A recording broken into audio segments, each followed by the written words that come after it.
which will focus on fintech investments.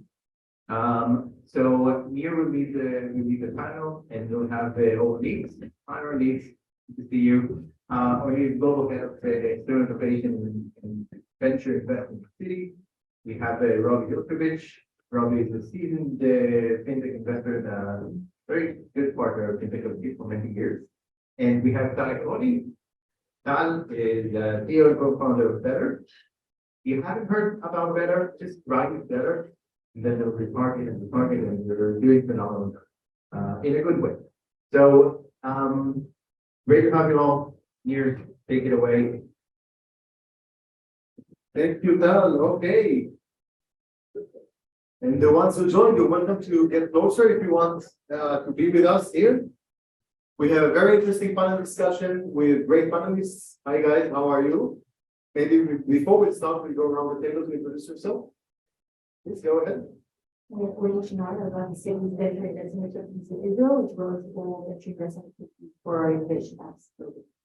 Thanks for joining. I'm Tal. I'm chairman of a fintech company called Fly Money and CEO of a company called Better. We run PFM solutions for Israelis. Thank you, Tal. Hi, good afternoon, everybody. I'm Robbie Ilkovich. I'm a private investor, been investing in fintech for nearly 15 years now, which is one of the four fintech within fintech. Private capital, angel investor, put up the Series A, sometimes the Series B as well. Thank you, Robbie. Onit, maybe we'll start with you. As a veteran corporate investor from Citi, maybe we'll hear you out about the latest fintech trends. How do you see them, and how do you see them evolve in the future? So it's not no great secret that fintech see better years, right? So a little bit of a slump year. But if you look at the numbers, they're not that bad. They're not much worse than 2019, which was a good year. So I don't think we need to try over how bad the situation is yet, but certainly it's slower than the previous years. We're also seeing very big difference in the types of fintechs that are coming to us and or that we're willing to lead the industry, we'll be willing to invest in.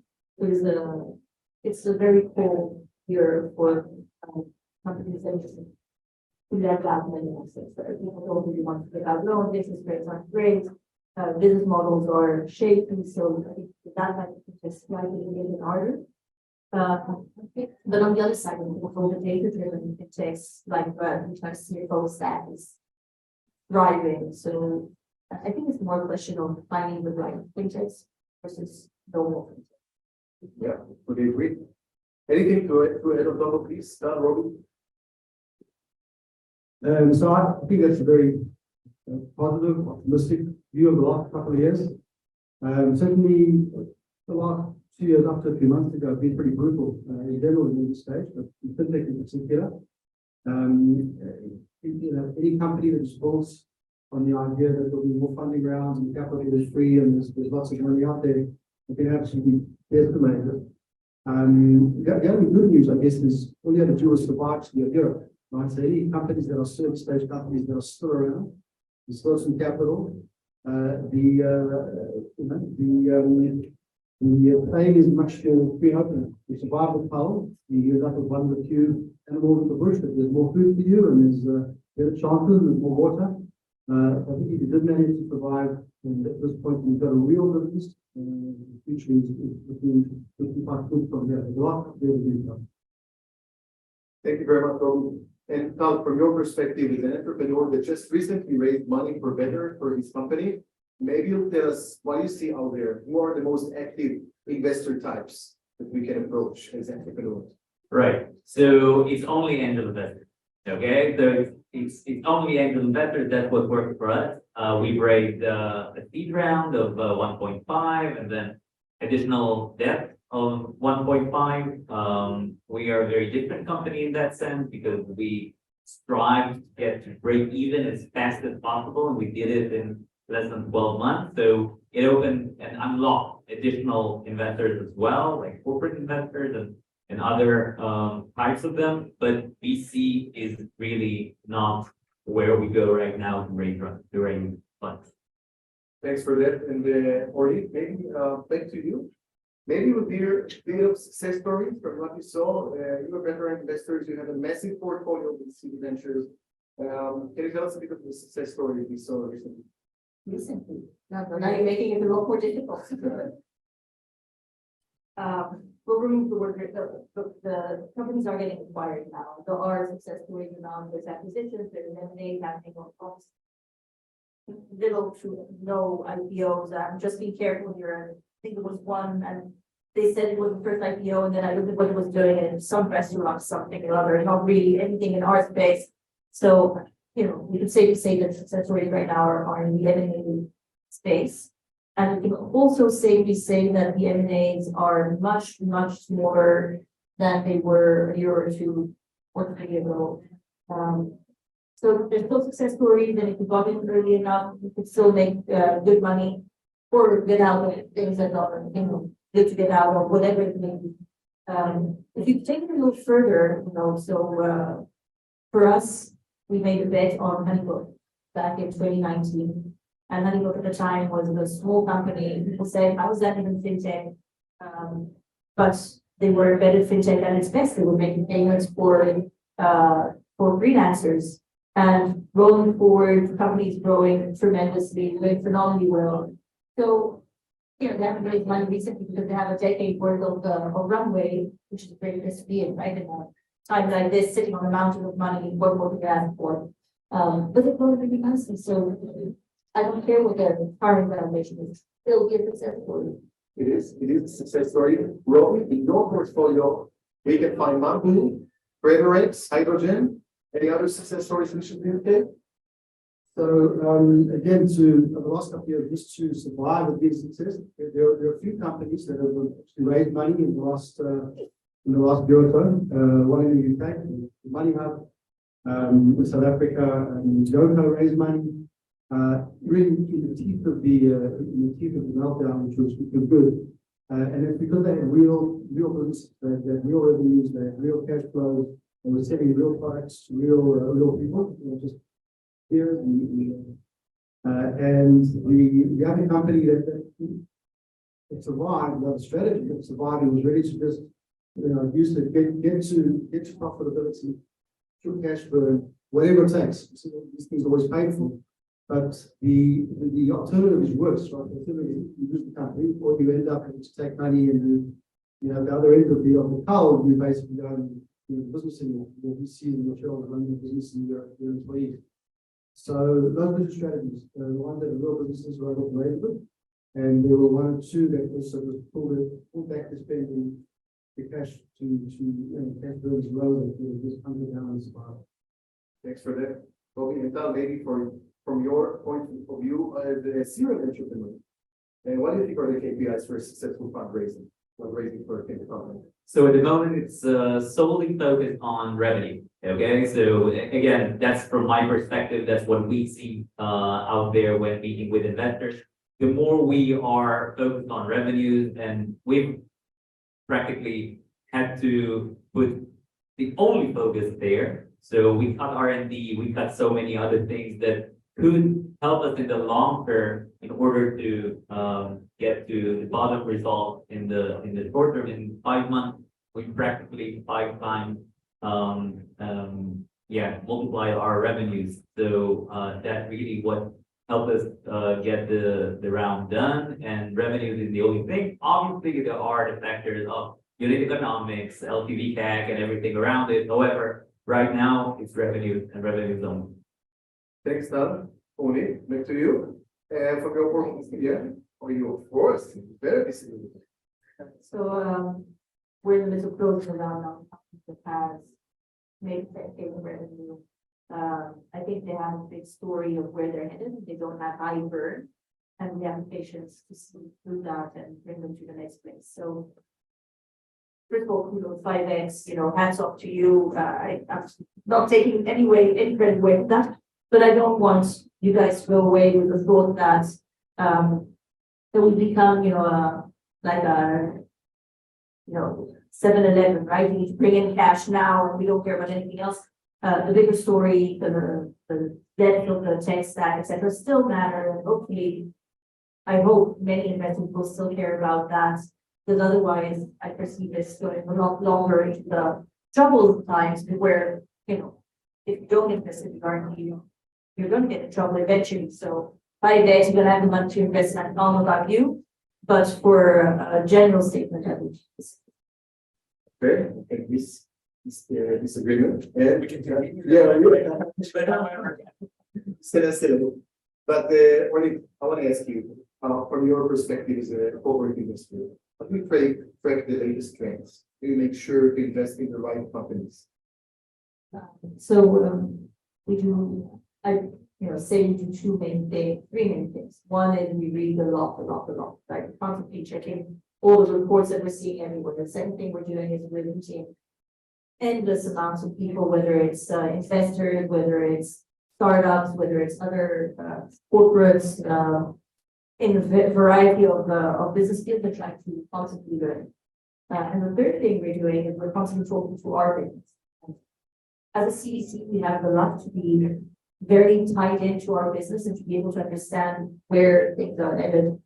And hopefully not just, the horizon 1, but also the horizon 2 and 3, and try to run the business from an investment perspective and make sure that we stay on the right side of the street. Thanks, so next, Robbie, we'll hear you out. What are the latest fintech trends? What investors are currently looking for? So, first of all, just to weigh in on this discussion, I'm afraid even stronger, not just revenue, it's cash flow. You need to be a bit of a visionary to keep cash flow positive if they want, obviously, but you want us to get a very clear path to profitability. Much more than in the olden days when anything went to mirror and sell our data or we're going to change behavior. I see decks that say change behavior. You don't even have money to change behavior. But you can take a behavior and make it faster, more efficient, better, help. But to change behavior, to change the way people interact and do finance, people have been finance for thousands of years. There isn't a luxury today, there isn't capital today to change behavior. In terms of what I'm seeing a lot of infrastructure. So in Europe, specifically in the UK, open banking, finance, that's very exciting. That's very interesting. US is more kind of more the same. A lot of banking. It's interesting. I've seen far less from financial advisory, robo advisory, all that.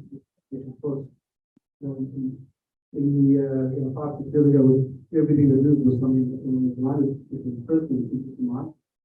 Far less that the far more core infrastructure out there, which for a start is very difficult, right? Because that takes a lot of capital all the time. But certainly there are.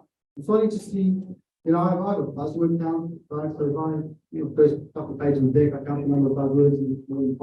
I think it's really real, I think it's efficient. Of course, everyone's now talking about blockchain anymore, and talking about AI. Web3. No, Web3 is already done. Web2 is already but really core infrastructure is probably what's interesting now. Thanks for that. Anything to add? Any thought? What do you see out there in terms of fintech trends? The only thing I would add is the CFO stack that Israel leading the charge on that one. There's tons of chats happening in that space. I don't disagree. It's still somewhat in that infrastructural side of things that you're mentioning, but there's so much of it happening right now in Israel, certainly. Tal, any advice for the entrepreneurs in the audience? How to make a successful fundraising in the company? Right. So I would focus again on revenue. And I would again go with if you start now with the aviation, dump the presentation, go for a self-funded MVP, launch this, start iterating very, very quickly and show a boost of growth in revenues over time. Really dump the presentations. Okay, really right now I don't see that as too much of a relevance for early stage startups, at least in pre-seed and seed. Let the numbers talk, and only then you can go and dream big and raise more money. That's my point of view at the moment in the current macroeconomic. Interesting point of view, about the presentation, friends and family, still out? Well, if you have to, right? What make you recommend? Yeah, but not highly recommended. However, obviously, angel investors are our way to go. And we've raised the seed round only from angel investors. There's no VC that for us was really a waste of time. I've wasted too much time, not a lot of time, but still too much time. With VCs at the moment, they cannot invest in the rates we have been used to in the past several years. So for us, specifically, it wasn't really helpful. Thanks for that. Before we wrap it up, how do you see the future of fintech? In short term, yeah, it's a black hole, right? But mid-range, long term, what can we expect in terms of technologies, in terms of the market recovery?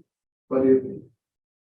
Well, let me go deep into generative AI. There was a panel, you mentioned AI, very fleeting, we have to talk about it now, right? So certainly, I think that is an interesting trend. It's a technology that is going to open many opportunities or not. There's a lot of pushback on the one hand from the regulator in terms of explainability and causality and so on and so forth. In terms of accuracy, let's not discuss that. But putting all of that aside, we also understand there's a lot of potential and a lot of different business cases that could apply for many different areas within. So I think that's going to be a big change. I think no secret that a lot of the large corporates are moving into different types of financial services. So I think the consumer side of the business is going to be very different or continue to change towards different types of embedded finance services offered by seemingly non-financial institutions upfront, with a lot of cooperation and backup by the financial institutions. And I think on the corporate side, which is something that we very rarely discuss, but it's the biggest part of banking, right? The non-consumer side of things. I think there we're going to see a lot more on the transformation, digitization, automation, and so on and so forth. So for now, and you asked about 2050 when you sent the question. 2050, oh my lord, I don't know. But 2030, I think those are. Yeah, I agree. And I even heard recently about buy now, pay later for the SMEs. Correct. And that's something new that I heard of. It really the corporate income. Which company? The British companies. Okay, cool. Anything to add on top of this? Future of fintech? I think fintech has fundamentally changed over the last 2 years. I mean, it was a change that always come with the repricing of capital accelerated it. You know, great businesses are built when capital is correctly priced. When capital is too cheap, we end up building garbage and all sort of that. But really, the 10 years before, everything was new. Payments was new, online banking was new, online financial advising was new. Now, and you don't want to say it's nothing new because it's always new things, but it's now a far more mature function. There's going to be taking things that already exist and finding a better, faster, cheaper, more profitable way of doing it. The fundamental shift in any industry. So I think also the type of investing is going to change because really the consumers of those types of businesses are tend to be more corporates. Right? To try and build as you see fintech now from scratch, you're competing with very well funded incumbents that have lasted. It's hard, I'm not saying it's done, but it's hard. So I think there's been a fundamental change. I think that is the future, further maturing of the industry, and becoming far more grown up and corporate. Thank you. So since we are building a digital family office for the masses, I would go with open finance, right? So that's the next revolution that we are seeing specifically in Europe and in Israel and in Asia. We see a lot of activity there, both on the infrastructure side, but also on eventually the direct-to-consumer various communication methods. That's what we're seeing as the big next boom. And that's really in the reverse correlation to the market going down right now, because people are searching for these types of solutions for them.